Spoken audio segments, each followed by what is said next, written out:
अभी तक हम लोग जितना भी थ्योरी पढ़े हैं, उस पे बेस्ड कुछ न्यूमेरिकल्स को सॉल्व कर लेते हैं ताकि ये ज़्यादा अच्छे से समझ में आ जाए। तो हम लोग पहला क्वेश्चन देखते हैं। पहला क्वेश्चन है, ये एक्चुअली एनसीईआरटी का क्वेश्चन है, तो इसको हम लोग सॉल्व करते हैं। पहला क्वेश्चन है, represent graphically a displacement of 40 kilometre 30 degree west of south. Means हमें ग्राफिकली रिप्रेजेंट करना है 40 किलोमीटर को।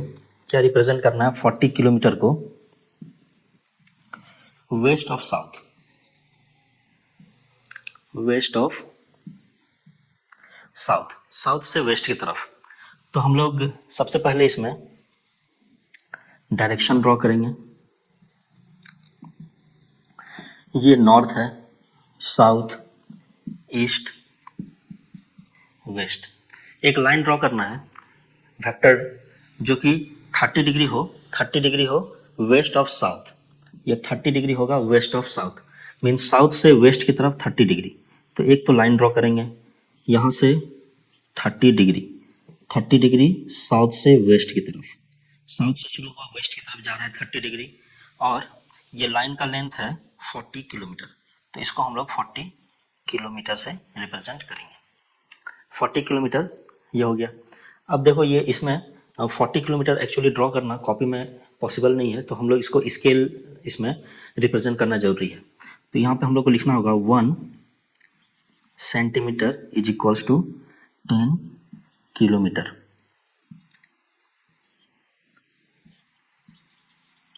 ये स्केल को शो कर रहा है।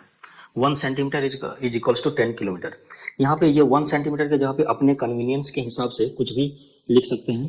2 सेंटीमीटर, 5 सेंटीमीटर, जितना बड़ा डायग्राम ड्रॉ करना हो या फिर जितना छोटा करना हो उस हिसाब से इसको लिख सकते हैं, लेकिन यहाँ पे लिखना जरूरी है। ठीक है, तो ये था, इसमें सिर्फ हम लोग को एक वेक्टर को ड्रॉ करना था। किस तरह से ड्रॉ करते हैं वो रिप्रेजेंट करना था। इसके पास एंगल भी है और मैग्नीट्यूड भी है, तो ये वेक्टर को इस तरह से हम लोग रिप्रेजेंट कर रहे हैं। ठीक है, ये था पहला क्वेश्चन। अब देखते हैं नेक्स्ट क्वेश्चन। ये सेकंड क्वेश्चन है, classify the following measure as scalar and vector. हम लोग को फॉलोइंग मेजर को इसको बताना है कि ये वेक्टर है या स्केलर है। फर्स्ट है 5 second, second 1000 centimetre cube, third 10 Newton, fourth 30 kilometre per hour, fifth 10 ग्राम पर सेंटीमीटर क्यूब, सिक्स्थ है 20 मीटर पर सेकेंड टुवर्ड्स नॉर्थ, सेवेंथ है 10 केजी, एट है 2 मीटर्स नॉर्थ वेस्ट, 9 है 40 डिग्री, 10th है 40 वाट, 11th है 10 to the power minus 19 coulomb, 11th है 10 to the power minus 19 coulomb, and 12th है 20 मीटर पर सेकंड स्क्वायर। इसको हमें बताना है कि ये स्केलर है या वेक्टर है। तो अभी तक हम लोग पढ़े थे, उसके बेसिस पे ये हम लोग इजीली बता सकते हैं। देखो ये क्या है, 5 सेकेंड, 5 सेकेंड, 5 सेकेंड क्या शो कर रहा है? टाइम को शो कर रहा है। टाइम को शो कर रहा है, तो टाइम क्या होता है? स्केलर। टाइम क्या है? स्केलर क्वांटिटी है। तो पहला हो गया स्केलर। 1000 सेंटीमीटर क्यूब, ये क्या शो कर रहा है? वॉल्यूम। और वॉल्यूम क्या होता है? ये भी स्केलर है। वॉल्यूम हम लोग पढ़े थे, स्केलर क्वांटिटी होता है। 10 न्यूटन, 10 न्यूटन क्या शो कर रहा है? न्यूटन से पता चल रहा है कि ये एक फोर्स को शो कर रहा है। फोर्स को शो कर रहा है, तो ये 10 न्यूटन क्या हो गया? वेक्टर क्वांटिटी हो गया। फोर्थ है 30 kilometre per hour, 30 kilometre per hour. अब देखो ये स्पीड या वेलोसिटी दोनों में से कोई एक हो सकता है, तो इसमें डायरेक्शन नहीं है, तो ये हो गया स्पीड। तो स्पीड क्या है? स्केलर। फिफ्थ है 10 ग्राम पर सेंटीमीटर क्यूब। तो 10 ग्राम पर सेंटीमीटर क्यूब ये क्या शो कर रहा है? ग्राम पर सेंटीमीटर क्यूब। इससे पता चल रहा है कि ये डेंसिटी है। डेंसिटी क्या होता है? डेंसिटी स्केलर क्वांटिटी होता है, तो ये है स्केलर क्वांटिटी। ये तो 20 मीटर पर सेकेंड, इसमें स्पीड है और उसके साथ डायरेक्शन है, तो ये इसको वेक्टर बना दिया। तो ये क्या है? वेलोसिटी बन गया। और ये क्या है? वेलोसिटी क्या होता है? वेक्टर क्वांटिटी होता है। सेवेंथ है 10 केजी, 10 केजी क्या है? मास। और मास क्या होता है? स्केलर क्वांटिटी होता है। 2 मीटर नॉर्थ वेस्ट, ये देखो मीटर है, सिर्फ मीटर होता तो ये होता लेंथ या फिर डिस्टेंस, लेकिन नॉर्थ वेस्ट इसके साथ डायरेक्शन है, तो ये हो गया डिस्टेंस के साथ डायरेक्शन अगर जुड़ गया तो ये इसको डिस्प्लेसमेंट बना देगा। डिस्प्लेसमेंट, ये डिस्प्लेसमेंट बन गया। और डिस्प्लेसमेंट क्या है? वेक्टर क्वांटिटी है। 40 डिग्री क्या शो कर रहा है, एंगल को शो कर रहा है। तो एंगल क्या होता है, एक स्केलर क्वांटिटी है, क्योंकि इसके पास सिर्फ मैग्नीट्यूड है, इसके पास डायरेक्शन नहीं है। सेकेंड है 40 वाट। 40 वाट क्या है, शो कर रहा है एनर्जी। एनर्जी के पास सिर्फ और सिर्फ मैग्नीट्यूड होता है, उसके पास कोई डायरेक्शन नहीं होता है, तो वो भी एक स्केलर क्वांटिटी है। 10⁻⁻19 कूलम, ये चार्ज को शो कर रहा है, चार्ज को शो कर रहा है, और चार्ज के पास सिर्फ और सिर्फ मैग्नीट्यूड होता है। ये चार्ज का मैग्नीट्यूड है, तो ये चार्ज सिर्फ मैग्नीट्यूड है, तो ये एक स्केलर क्वांटिटी हो गया। उसी तरह 20 मीटर पर सेकंड स्क्वायर, ये 20 मीटर पर सेकंड स्क्वायर क्या शो कर रहा है, एक्सेलरेशन शो कर रहा है।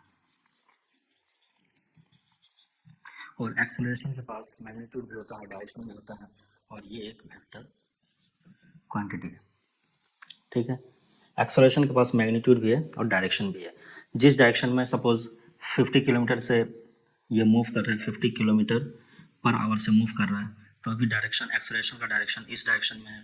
अब 50 किलोमीटर से अगर इधर मूव किया, तो अब डायरेक्शन एक्सेलरेशन का इधर चेंज हो जाएगा, मीन्स टेंजेंशियली, किसी भी कर्व के टेंजेंशियली उसका डायरेक्शन होता है, तो वो हमेशा एक कोई ना कोई डायरेक्शन शो करता है, इसलिए एक्सेलरेशन के पास हमेशा कोई ना कोई डायरेक्शन होगा। तो ये हो गया सेकंड क्वेश्चन। अब थर्ड क्वेश्चन है, इसमें वेक्टर गिवन है A B C D, vector given है। In the given figure which of the vectors are first collinear, second equal, third coinitial. तो इसमें से हमें बताना है कि कौन सा कोलिनियर है, कौन सा इक्वल है और कौन सा को इनिशियल है।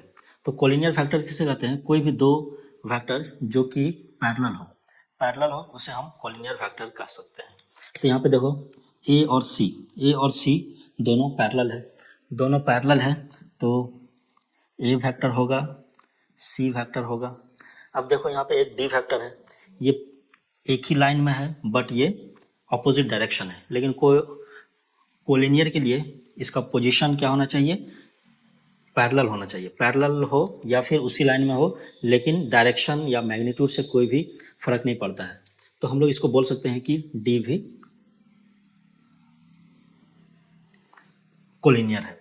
अब बोल रहा है इक्वल वेक्टर का कंडीशन क्या है कि दो या दो से ज़्यादा वेक्टर, कोई भी वेक्टर है, वो मैग्नीट्यूड और डायरेक्शन दोनों सेम होना चाहिए। तो इसका और इसका मैग्नीट्यूड दो सेम है, एक यूनिट यहाँ स्केल दिया हुआ है, एक स्केल 1 यूनिट है, तो 1 यूनिट 2 यूनिट, ये भी 2 यूनिट, बट इसका डायरेक्शन अलग है, तो ये दोनों इक्वल फैक्टर नहीं होगा। ये दो 1 यूनिट और 1 यूनिट 1 यूनिट दोनों सेम है, सेम डायरेक्शन और सेम मैग्नीट्यूड, दोनों मैग्नीट्यूड और डायरेक्शन सेम है, तो इसका आंसर हो जाएगा A vector and C vector. B तो होगा ही नहीं क्योंकि इसका मैग्नीट्यूड भी अलग है इससे। अब थर्ड है को इनिशियल वेक्टर किसको कहते हैं, जिसका ऐसा वेक्टर जिसका initial point means starting point same हो। दो यहाँ पे स्टार्टिंग पॉइंट इसका है और बट इसका एंड पॉइंट है, तो ये को इनिशियल नहीं होगा। इस पॉइंट पे देखते हैं, इस पॉइंट पे को इनिशियल है, सी बी और डी तीनों ही को इनिशियल है, तो को इनिशियल वेक्टर बोल सकते हैं b vector, c vector and D vector, ये तीनों को इनिशियल वेक्टर है। तो ये था हम लोगों का थर्ड क्वेश्चन। थर्ड के बाद अब फोर्थ क्वेश्चन है, from the given figure identify the following vector. इस फिगर में से हम लोगों को को initial vector, equal vector, collinear but not equal, ये तीन वेक्टर आइडेंटिफाई करना है। ये ए वेक्टर है, ये बी वेक्टर है इस डायरेक्शन में, सी वेक्टर है इस डायरेक्शन में एंड डी ये डाउनवर्ड डायरेक्शन में, चार वेक्टर है। ये एक इक्वल वेक्टर है, सारा इक्वल साइज का है, मीन्स मैग्नीट्यूड सबका इक्वल है। तो इसमें से हम लोग को को इनिशियल वेक्टर पता करना है। को इनिशियल वेक्टर किसे होते हैं, जिसका इनिशियल पॉइंट सेम हो, जैसे कि ये वेक्टर और ये वेक्टर। तो ये दोनों वेक्टर अगर इस तरह से वेक्टर को हम लोग शो कर रहे हैं, तो ये को इनिशियल वेक्टर होगा। यहाँ पे भी देखो ए वेक्टर इसका एंड पॉइंट है और बी का स्टार्टिंग है, तो ये नहीं, स्टार्टिंग पॉइंट सिर्फ ए और डी का सेम है, तो को इनिशियल वेक्टर होगा A vector and D vector. Equal vector किसे कहते हैं, इक्वल वेक्टर वो वेक्टर है जिसका मैग्नीट्यूड और डायरेक्शन दोनों सेम हो। मैग्नीट्यूड और डायरेक्शन मीन्स ये डायरेक्शन और ये डायरेक्शन, ये देखो दोनों सेम डायरेक्शन में है, डी बी एंड डी दोनों सेम डायरेक्शन में है और इसका मैग्नीट्यूड भी सेम है, तो बी और डी तो है ही। उसके बाद देखो ए और सी का मैग्नीट्यूड तो सेम है बट ए का डायरेक्शन और सी का डायरेक्शन दोनों का डिफरेंट है, तो इसका आंसर हो जाएगा b and d, b and d. ये हो गया equal vector. Collinear but not equal, collinear होना चाहिए बट इक्वल नहीं होना चाहिए। मीन्स कोलिनियर कौन सा वेक्टर होता है, कोई भी दो पैरेलल वेक्टर है तो उसको हम लोग कोलिनियर वेक्टर कहेंगे, डायरेक्शन से कोई भी मतलब नहीं है। तो ये और ये पैरेलल है, तो ये लेकिन पैरेलल है तो ये दोनों इक्वल वेक्टर में आ चुका है। हम लोग क्या है नॉट इक्वल, तो इसमें जो ऑलरेडी हम लोग लिख चुके हैं उसको छोड़ देंगे, तो कोलिनियर होना चाहिए सिर्फ। तो कोलिनियर है सी एंड ए, दोनों कोलिनियर है बट इक्वल नहीं है, तो इसका आंसर है ए एंड सी। ये सेम था थर्ड क्वेश्चन की तरह, तो ये सिंपल क्वेश्चन था। अब इसके बाद हम लोग नेक्स्ट टॉपिक शुरू करते हैं।